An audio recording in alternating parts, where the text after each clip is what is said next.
çok kuruluşlara eğer isimler veriliyorsa bunlar ya tarihe imza atılmış ya tarihte isim yapmış insanlar sayesinde verilmiştir.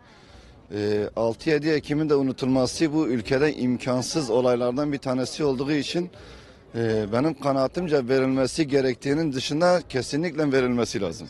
Evet. Yani dünya böyle bir şeye şahit olmamış daha önceden. Hele özellikle bu Kürdistan bölgesinde böyle bir şeyi düşünmek bile bizden sonra 100 yıl sonra veyahut da bizden önceki 100 yıl önceki nesile deseydiniz ki böyle bir şey olmuştur.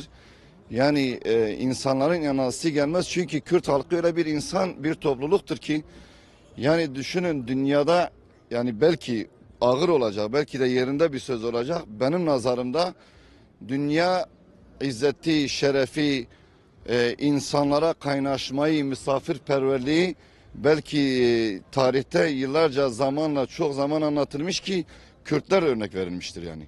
Simbir gerçekten Diyarbakır'a mal edilmesi gereken bir isimdir.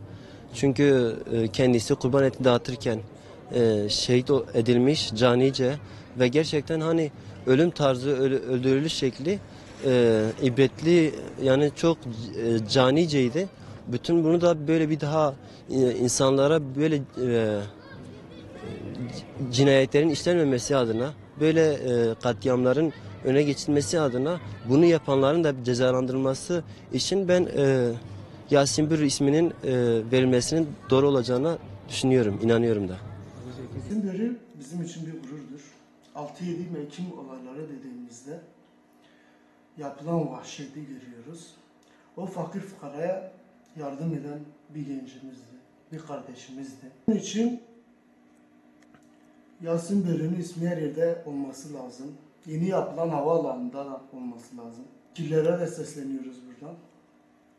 Yeni yapılan havaalanına onun ismini verilmesi ve Yasin Börü'yü hiçbir zaman unutmamamız lazım.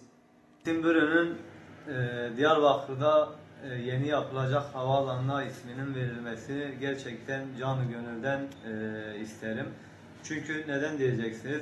Çünkü Yasin Börü bir semboldür. 6-7 Ekim olaylarında kurban eti dağıtılırken vahşice katledildi.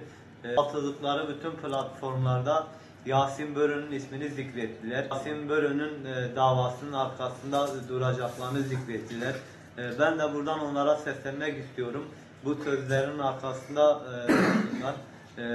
Onun için şu an yapımı biten havaalanına Yasin Börü'nün isminin verilmesi bir Diyarbakırlı olarak bizi çok mutlu edecektir.